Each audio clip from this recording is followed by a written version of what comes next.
8 wins in his last 10 games for Tottenham and Ange Postecoglou. And I say this now, it's a long-term project. There will be bumps in the road, but I do think Tottenham have something good going on. They can beat Manchester City on their day. And yes, it wasn't City's strongest squad, but it was still a very strong squad from Manchester City and a strong squad from Tottenham. Tottenham obviously had injury issues as well. But I thought Tottenham were really good for the most part today. They let the game drift from them towards the end. But I think when you are winning against City, you sort of just part the bus and you hold on. And I think there was some really good performances from Tottenham. The work rate, everything. And it's probably the most Tottenham thing ever for them to lose 1-0 to Crystal Palace and then beat City a couple of days later. But Tottenham at home versus City, I suppose you guys have a really good record in your new stadium versus Manchester City or something. And look, there was moments in that game where Tottenham were really good, lethal, on the counter-attack, creating, could have maybe scored 3 or 4 goals. City probably could have scored three goals on another day. It was one of those games. But I think the most important thing when you play City is to get a result. And that is what Tottenham did today. 3 big chances to City's 4. City had 15 shots to Tottenham's 11. But I think Tottenham worked really hard and did well enough for the win. I think that, Man City, all in all, did put up quite a strong lineup. I guess Mukati and Nico O'Reilly would be the only question marks around that. But I thought Tottenham did do a really good job. And I feel that Ange Postecoglou is building something at Tottenham as, 8 wins in 10. I think you're not going to win every game. You're going to have games like Crystal Palace where it's a bit of a bump in the road, but then you beat Man United 3-0, you beat Manchester City, you put in, really good and fantastic, solid performances this season like Everton, but then you have periods where you play well versus Leicester, but you drop off in the second half and you drop points. There's going to be inconsistencies there. There's players at Tottenham that will maybe need to be moved on. There's new signings that need to happen. But I think all in all, if I was to judge Ange, I think that Tottenham are on a good track. I made a video about this the other day. I generally think they're building something good. I think they have some good players. I think they have a good project going on. It's a very young squad that's going to get better. I think from where Tottenham were when Ange took them over and how different Conte, Nuno, Mourinho play to Ange and the rebuild that's got to be done and how far away Tottenham were when Ange took them over, I think that Ange is really on track to do something good with Tottenham. And I think that win versus City is just going to be phenomenally good for the confidence of Tottenham Hotspur. The big blow is Van de Ven. We will talk about that in a second. Really key player for Tottenham. So I think Dragusin had a really good game today, but there's question marks about Draguson's pace, which Van de Ven has, so Tottenham can play that high line and Van de Ven's there. And there's question marks about Draguson's ability on the ball, but I thought he had a really good game. But we've got to talk about the best player on the pitch today, Kulusevski. I mean, there was a few really good performances from Tottenham, but this guy, man, the assist for Werner, I think that's on the next slide here. What an assist. What a ball. Fantastic player. I mean, he destroyed Manchester United. He destroyed Manchester City. He's showing up in the big games. There was question marks around certain Tottenham attackers and could they show up in the big games. And Kulusevski, since he's been in this number 8 role, has been, honestly, one of the best players in the league. Kulusevski, Cole Palmer, Ryan Gravenberch probably would be my 3 midfielders if I was to make a team of the season. Shout out to Caicedo as well. He's been unbelievable.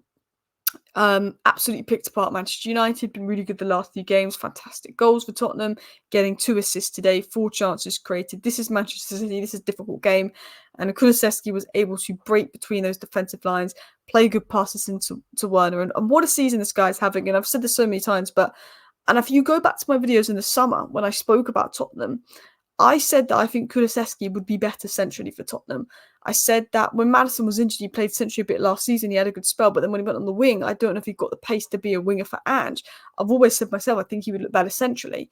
And Ange just put him in the central role, and he's sort of the right centre, so he's in the right half space, and you're seeing him thrive because he doesn't quite have the pace to be an Ange winger. He's not a touchline winger, but he's someone that can get the ball, that can dribble, but is quite tall, quite physical, can hold the ball. He has been compared to De Bruyne because it's not rapid pace, but it's good dribbling ability, good passing ability, a little bit of upper body strength to get the ball, and the ability for him to pass is fantastic. But do you know what the best thing about Kulusevski was today?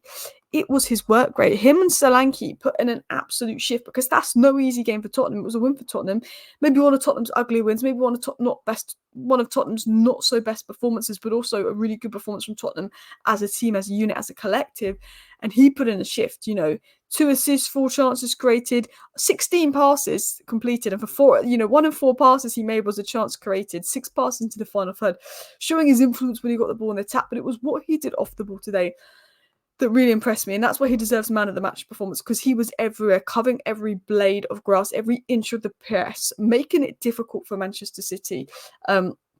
I think his presence was unbelievable. I think him and Solanke together worked well. And I think he's now got 7 goal contributions, 6 games versus City. He's showing he can perform at the top level. And I think his energy, his skill, his stamina, I think there's such a good player there. Since he's turned into the 8, you're seeing the best of him. He had a good preseason centrally, can hold the ball, can dribble, can break lines, can be creative. He's got all of that. And when you've got a player that is so good off the ball, that can cover ground, put in a shift, work his socks off, but he also comes with ability on the ball, technical ability, that is the elite player you want. You need someone that is an athletic monster off the ball, but also good on the ball in the modern game of football. That is what Ange Postecoglou wants, and that is what Kulusevski has, because he can dribble. He can play those quick 1-2 passes. He's really good at creating space for himself. He's really good at finding space, running into space, finding gaps, but his final ball is good. His vision is good. There's a really good player there, and I think Tottenham in a very lucky position. Last season he only got 3 assists. He's only got 4 assists after 14 games this season. And to be honest, he could have more with the chances he creates. But let's talk about Tottenham, because could this be a trophy for Tottenham? Maybe. Manchester City are out. Liverpool are probably favourites now, or Arsenal. Tottenham have Man United next, so you play us next. So that'll be interesting. I don't know what to expect as a Man United fan, because we just won with Ruud van Nistelrooy and Ten Hag's no longer here. Amarin maybe in for the next game. I don't really know what to expect for Tottenham versus United, but I do know United aren't very good away from home against the big teams, and I think it is at the Tottenham Hotspur Stadium. But Ange always wins trophies in the second season. He said that. So this could be Tottenham's time. They knocked out Man City. If they want to win the cup, they've got to beat the best teams. They did that today. They were the absolute socks off the Tottenham players. And I think that Tottenham had the better chances and probably deserved to win. I think right at the end, City probably could have made it 2-2 had it gone to penalties. I don't think Tottenham fans could complain. But I thought the chances Tottenham had early on, I thought the way Tottenham were on the counter, that they probably did have the better chances that game to win the game, and they did win it. And I think it's a massive win for Ange. Confidence, Tottenham needed a trophy. They needed to respond from the Crystal Palace game. Didn't watch much of the Crystal Palace game because Chelsea and United won at the same time, and it was really boring, I'm not going to lie, the Crystal Palace game. But it was a massive win for Ange, a massive win for Tottenham, the confidence. And even players like Werner. Werner had one of probably his best game for Tottenham this season against City. And the one thing about City is, if you are going to beat City, and this is Ole Gunnar Solskjaer beat Manchester City 3 times in a row at the Etihad. But Man United used to set up to counter City. And I think if you have players that are quick and can counter City, that's how you beat City. And I think it was a game for Werner today. And I think Ange used Werner properly today. But I felt because Werner got his goal, which is like his first goal since March, it was like a weight was lifted off his shoulder. And I thought Werner had a really good game, not just with his off-the-ball work, but his confidence, his desire to get forward. He's unlucky not to get second. I thought he did quite well there. So I think Werner looked really good, actually. It was a good game from Werner. I thought Dragusin put in defensive shift off the ball. Really good box defender there. Solanke and Kulusevski, as I said earlier, the pressing, the work rate was good. Sarr obviously got taken off at half-time, but had a very good game. Fantastic goal, really well taken goal, but his movement off the ball caused problems. Basuma came on. I don't think Basuma had the best game, got booked, looked a bit like walking red card, but then he made that block at the end, and that was a fantastic block that really ended up probably helping Spurs get the win. And it was an ugly win for Tottenham. The second half definitely was a bit of a drop off towards the end, but they did create chances. And I think sometimes it's a cup game, you just play for that win. It doesn't matter how you play for that win. And I think Tottenham did that today. I want to talk about Solanke. People asking me about it. Tottenham are a better side with Solanke in there. I think his presence is really good. I think his pressing is really good.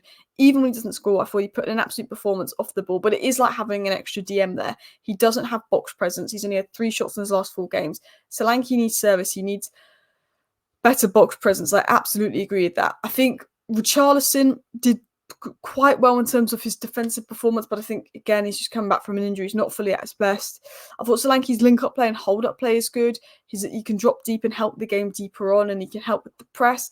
I just think Tottenham, they need someone in the box, and I don't know if that's Tottenham not creating. I felt that Tottenham did create today. I don't know if that's Solanke. I think he's a really good player. I think Tottenham look better with Solanke in the team. I think he's important. I think he's a really big focal point to Tottenham, but he needs to get in the box more. That's something that he needs to work on. But I thought him and Kulusevski had a really good game. I thought Archie Gray was really good, 18 years of age. I think people forget how young he is. And I think people will judge him, but you've got to remember that that guy is 18. Like 18. Not many 18-year-olds are playing in the Premier League. It's about his potential. And look, I don't think he's a right back. Maybe could have done better for the goal. Probably doesn't have the pace to be a right back long term. But good player, good second half, put in a shift. I think on the ball he's fantastic. His composure on the ball, he's press resistant. He can receive the ball at all angles, make those line breaking passes, dribble, pass, carry. I think he's really good on the ball. I thought he had a very good second half. He put in the shift. I felt that he was tidy, composed. He took a really important yellow card at the end to stop a City attack. I think Archie Gray is a very, very good player, very technical player. And I think people just got to remember he's 18. And I wanted Archie Gray at United. I think the qualities he has could be immense as a player. I think he will eventually turn into a midfielder. Maybe Ange is just sort of moulding him in. You know, he is super young. You don't need him to start right away. You've got Bentancur that can do a job. Basuma, you know, on his day is good. Sarr, Maddison, Kulu. You have good options in midfield. Bergvall, but I would really like to see Archie Gray in midfield because he is ultimately a midfielder. I think his ability on the ball is just so good. I think he probably has to develop a little bit off the ball, and that will come with time. But I think he's got good reading of the game, and I think for an 18-year-old, Tottenham have got one for the future. But as I said with Tottenham, this is a long-term project. I think saw a couple of people Ange out after the 1-0 defeat to Palace, but I think you were unbeaten in the 7 games before that Palace game or something like that. I think you've lost 2 of your last 10 games. You know, Ange Postecoglou can't win every game, and not every game is going to be perfect because Tottenham aren't perfect. There's injuries, there's players that maybe Ange wouldn't really want long-term. You know, the second year of Ange's rebuild, it's so different to what was happening in the past. I think when I look at Tottenham as a collective, that in all the cup competitions, they've played good football, but then they have moments where they're not at their best. They can have good first halves, poor second halves. But I see what Ange is trying to do. I see enough good performances from Tottenham and enough good results to say I think Tottenham have something good going on. It might be Tottenham finish 5th and win a Carabao Cup, but I actually think that's a good season for Tottenham. 5th could get you back in the Champions League. And then in Ange's 3rd season, that's when you want him to take that step up and see, oh, can he push the top 3? I think it's a long-term project for Tottenham. I think people have got to remember that. The problem is Mickey van der Ven being out could be a huge blow to Tottenham with his recovery pace. When he was out injured last time, it was a massive blow. I say this now, Tottenham's priorities, I think Tottenham need another potential winger just because Son's aging. Werner had a good game today, but probably isn't good enough. Moore is so young. Brennan Johnson's good but inconsistent. I think Tottenham need another top forward, whether it's a winger, whether it's a forward. Maybe they go for Mbeumo that could play forward and wing. But I also think Tottenham really need someone that could play left back and left centre back, a doggy cover and Van der Ven cover. That's why I said in the summer, maybe look at Calafiori, but then he had a brilliant Euro, so then everybody wanted him. But there's Luca Bar, there's Schlotterbeck. You could maybe go really young and look at Hato at Ajax, but that again is another 17, 18-year-old like Archie Gray. I think they need coverage for left back and left centre back. So maybe someone with the ability to play both, and maybe another winger to move on, and then potentially midfielder. You've got the Johnny Cardoso situation going on, who's doing really well for Betis. And I think those 3 signings alone, a top midfielder, top forward, and a top left back that could cover left centre back, could definitely take Tottenham up another level. But I think they have something good going on. I think Tottenham fans should feel positive. And yeah, thank you for watching. Please hit the like button. Of course, subscribe down below if you're new. Bye.